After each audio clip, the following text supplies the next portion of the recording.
Marie et Joseph font confiance. Marie et Joseph dialoguent en vérité avec leur enfant. Marie et Joseph, à l'exemple de cet enfant, avancent dans l'obéissance. Quand la grâce touche une maison, elle fait bien mieux que de changer le papier peint ou de changer la couleur et la forme des rideaux et même de changer l'adresse.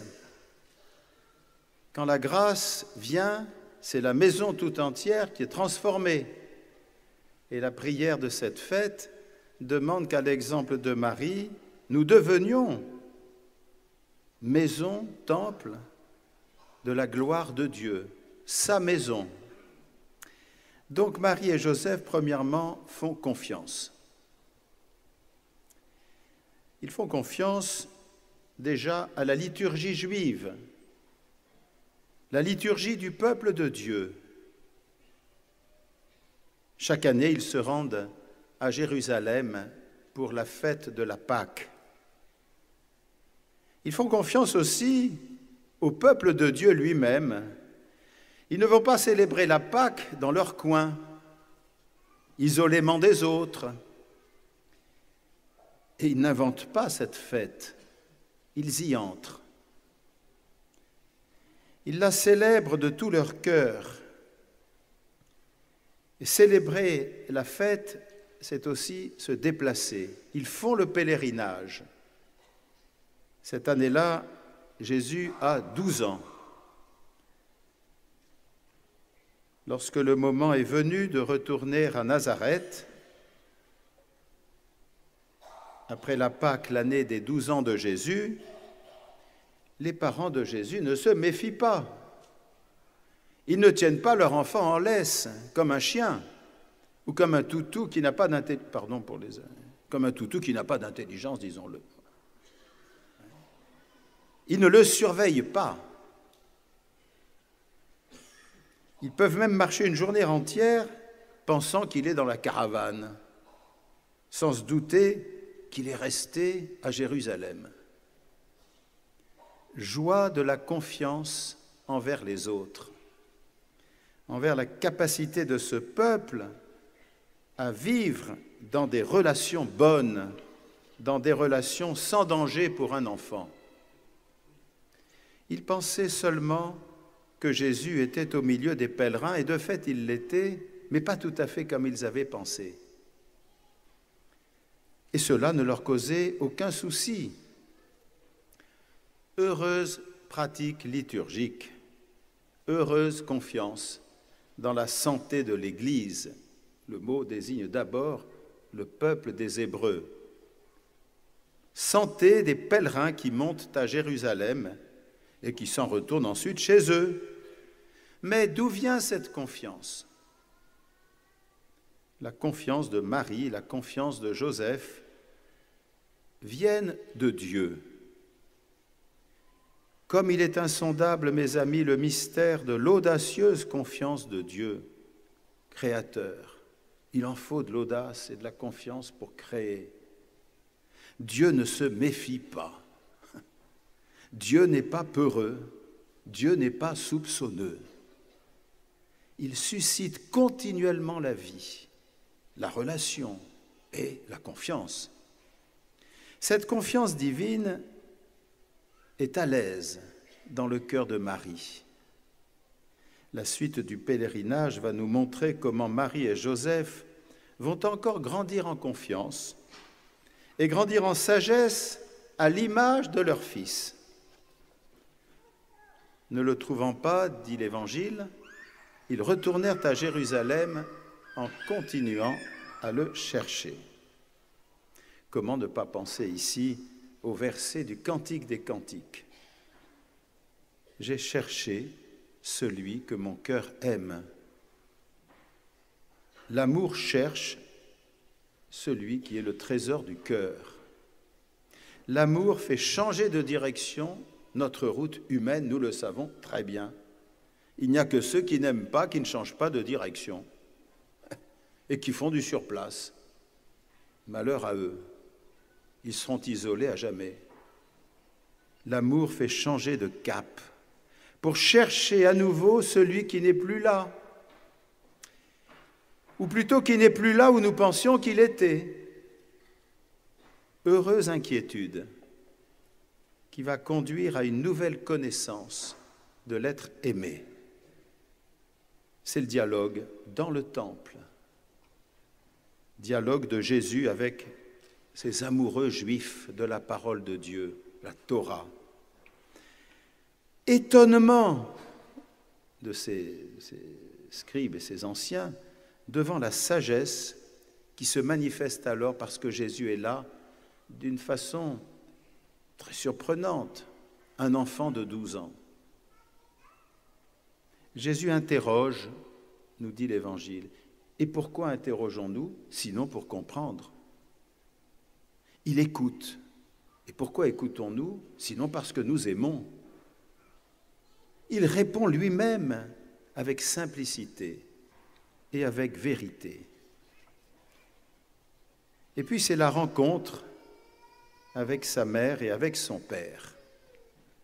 Confiance de Marie et de Joseph dans la liturgie juive et confiance dans le peuple de Dieu. Dialogue maintenant dans cette famille. Vois comme ton père et moi, nous avons souffert en te cherchant. Mes frères et mes sœurs, attention de ne pas entendre cette parole avec simplement nos expériences humaines. Que je sache, nous n'avons pas le cœur immaculé tout à fait comme Marie, même si nous y sommes appelés. Vois comme ton père et moi, nous avons souffert en te cherchant. C'est une admirable transparence du cœur, un cœur qui aime et qui se soucie pour les autres, qui exprime ses sentiments sans détour. Et j'ose dire sans reproche. Il y a seulement dans ces paroles de Marie, associées à Joseph, ton père et moi, de l'étonnement. Mais l'étonnement ouvre à la vie, ou plutôt c'est la vie qui ouvre à l'étonnement. Mais lorsqu'il n'y a plus d'étonnement et plus de vie, il n'y a plus rien. Le reproche, surtout quand il est continuel, bouche l'avenir, c'est-à-dire une meilleure connaissance. Le cœur immaculé de Marie n'est jamais un cœur habitué. Il n'est pas un cœur blindé. Il n'est pas compliqué. Il n'est pas replié sur lui-même. Et il souffre, mystère de la souffrance de Marie, parce qu'il aime. Il souffre d'autant plus qu'il aime. Et il aime pour grandir toujours dans la connaissance jamais achevée ici-bas de celui que Dieu donne, son Fils unique venu dans notre chair, venu semblable à nous, et venu pour nous éduquer à la vraie vie, la vie qu'il tient de son Père, comme Fils unique. Plein de grâce et de vérité, nous dit saint Jean. Ne saviez-vous pas, leur dit-il, qu'il me faut être chez mon Père? Ici, frères et sœurs, écoutons bien l'évangile de la grâce. Marie et Joseph, dit saint Luc, ne comprirent pas ce qu'il leur disait. Attention de ne pas nous croire plus malins qu'eux. Vous comprenez? De ne pas penser que nous comprenons tout de suite. Écoutant ce que Jésus leur dit de lui-même et de son mystère, ils ne cherchent pas à percer ce qu'ils ne comprennent pas. Cela nous surprend. Cela surtout nous apprend l'admirable respect de la dignité et du mystère de chaque personne humaine. Tu peux tuer en perçant le cœur. Si tu aimes, tu laisseras venir au jour la beauté du cœur. sans jamais mettre tes mains sur elle, sur cette beauté. Joseph et Marie n'ont pas dit « Écoute mon garçon, assieds-toi, ça va bien comme ça. Tu nous as fait tellement d'inquiétude que maintenant tu vas t'expliquer.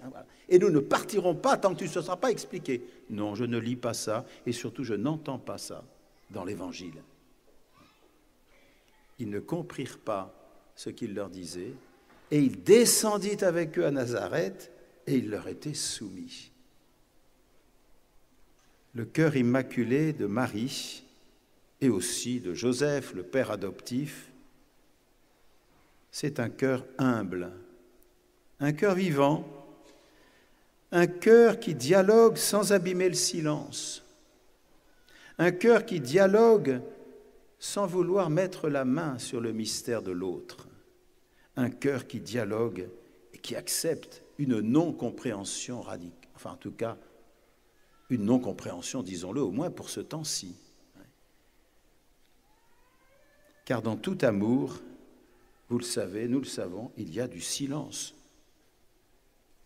Et dans toute musique, il y a du silence. Sinon, nous n'entendons plus rien. Il y a même un beau silence dans ce passage de la non-compréhension à la descente à Nazareth pour des longues années ordinaires, où les uns et les autres sont soumis sous le regard d'un Dieu tellement humble, un Dieu qui se fait connaître ainsi, d'une manière si proche, que nous ne pouvions pas l'imaginer avant. Où trouver Jésus? Où le connaître vraiment? Suivons Marie pour cela. Admirons comment le lieu de cette connaissance, de cette intimité divine, est l'ordinaire de notre existence humaine, à condition de retourner toujours à l'habitation de notre cœur. Hier soir, pour ceux qui ont vu le spectacle, on nous a montré dans le premier tableau l'origine monastique de Paray-le-Monial, et on sait que l'auteur de la règle de Saint-Benoît disait que, ou plus exactement son ami qui avait toujours un peu regretté de ne pas être moine, Grégoire le Grand, disait qu'il faut être capable d'habiter avec soi-même. C'est cela le retrouvaille du cœur. Saint Laurent Justinien le dit, entre dans le temple de ton cœur. Le sacrifice spirituel ne s'accomplit pas dans un temple matériel, mais dans le temple de notre cœur, là où le Christ Seigneur fait avec joie son entrée. Il descendit avec eux pour se rendre à Nazareth, et il leur était soumis. Mouvement d'éternelle joie que celui de l'incarnation du Verbe créateur et rédempteur. Être chez le Père, ici pour Jésus, c'est être en humble et patiente croissance dans l'ordinaire de Nazareth. C'est être en croissance dans la chair du monde. Sa mère gardait dans son cœur tous ces événements. Elle grandissait elle-même en sagesse, en vertu, en obéissance à ce que Dieu lui montrait de sa mission d'être la mère, à côté de Joseph, la mère du Fils unique, exerçant envers lui le rôle d'éducatrice, le rôle de vigilance, mais l'exerçant dans une confiance de plus en plus grande. Cœur immaculé de Marie, reflet du cœur sacré de Jésus, tu nous fais aimer la confiance. Tu nous fais aimer les relations respectueuses, et osons le mot ici, chastement amoureuses, en tout cas les relations fraternelles. Que je sache, le Seigneur nous a dit de nous aimer les uns les autres. Cœur immaculé de Marie, reflet du cœur sacré de Jésus, tu nous apprends l'obéissance libérante à Dieu dans l'ordinaire des jours.